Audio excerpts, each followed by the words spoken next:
And Dr. Nazir Sahib, all right, welcome to you. First you, Samari Sahib, please.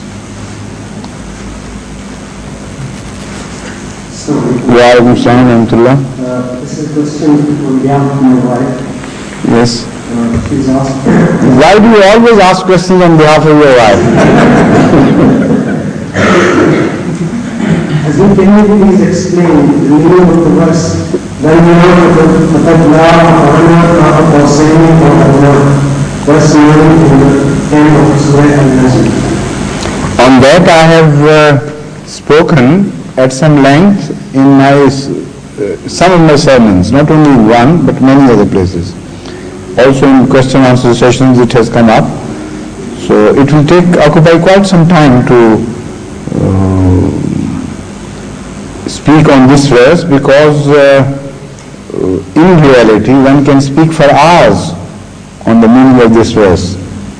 This is one of the most beautiful description of the status of Hadhrat Sallallahu Alaihi Wasallam and the qualities of Hadhrat Sallallahu Alaihi Wasallam, his station with Allah and so on and so forth.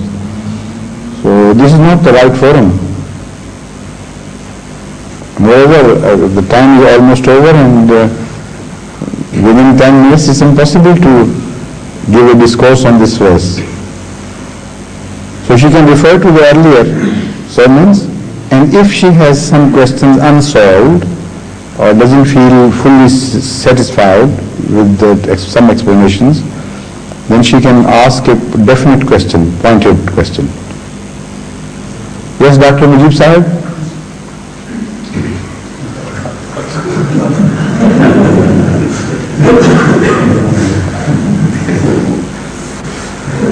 You are hard of hearing? Yes, I see. Very bad. I said, are you hard of hearing? He said, no, he is.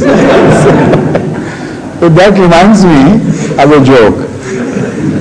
Somebody went into a pub here in England and asked for a cup of wine, something, and he spoke nasally, So in a very strongly pointed nasal tone, he requested for a cup of wine. In exactly the same tone, the bartender answered and said, "Sir, you wait there and I will bring the cup." So he was strongly offended. He said, "Look here, are you taking Mickey out of me? Or making Mickey out of me? Making Mickey out of me? Huh? Taking. Yes. Are you taking Mickey out of me?" So he said, "No, sir, I also speak like this." All right, he went satisfied and started sipping the wine. Another gentleman walked in and spoke in perfect English and asked him for a cup of beer or something, for a glass of beer as they call it. So he answered back in exactly perfect English, in the normal way, and said, "Please, sir, wait, occupy the table and I am coming." So he came back. He said, "So you were taking Mickey out of me?" He said, "No, I was taking Mickey out of him."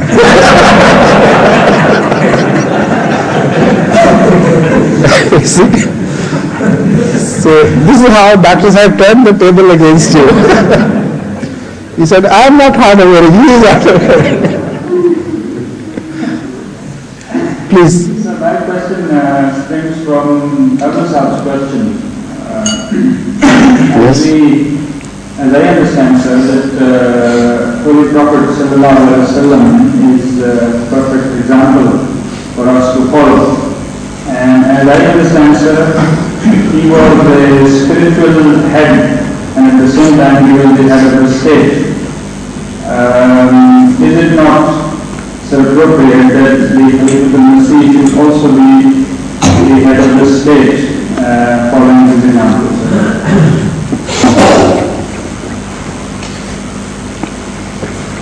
In the case of Hadhrat Sallallahu Alaihi Wasallam and his successors, the state was being born as Islam was becoming victorious in Arabia. But the borders of Islam extended far beyond that newly born state. the state was a shorter concept, which was limited within a certain geographical area. Islam knew no bounds. It was spreading far and wide. If caliphate and the head of the Islamic State are one and the same thing, then his authority should have extended beyond the limited boundary of that Muslim state of Arabia into wherever Islam was being born. That did not happen.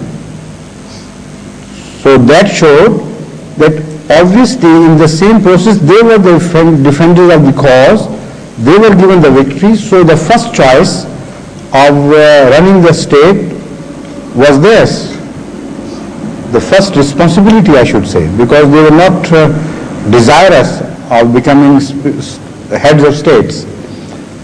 So the first responsibility fell on their shoulders. If they had not performed their responsibility, nobody else could have.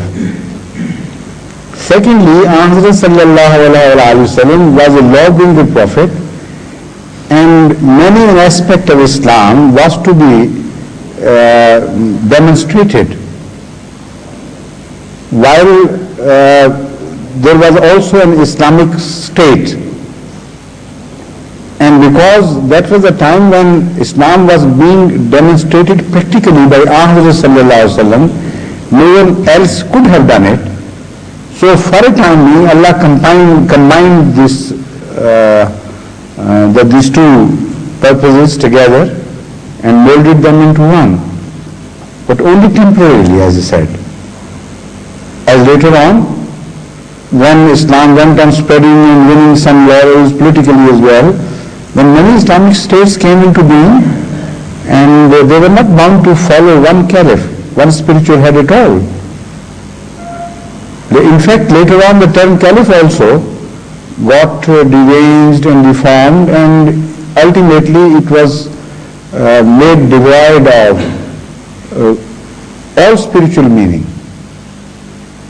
It was just another word for a king, that was all.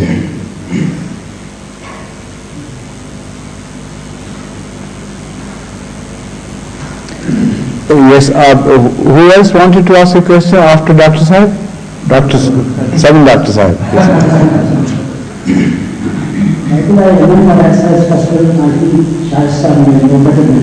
Who may not be better than you?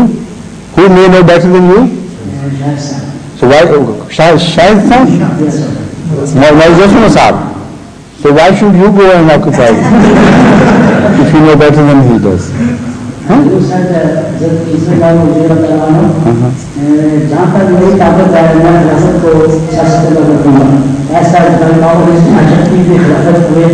that's right, yes. So you said, it's a sweet money that you have low volume because bigger people are here. This Hadhrat Mirza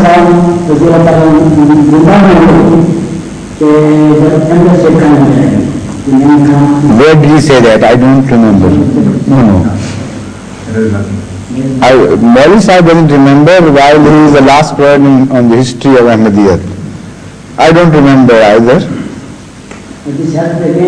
And I think none of the present remembers.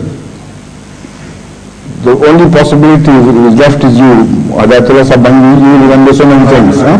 You don't remember the titles. I see. Pardon?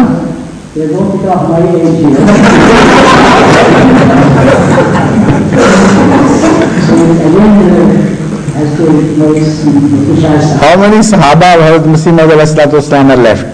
You know that?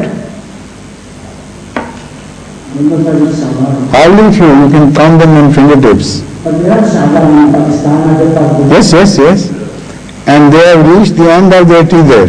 As far as the age is concerned, obviously, Allah may give them long life, but apparently they have come to the end almost.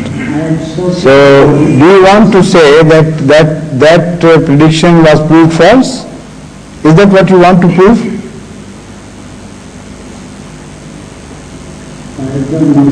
Nobody knows. Nowhere has it been written. Nobody remembers. So your own memory may be at fault instead of his prophecy.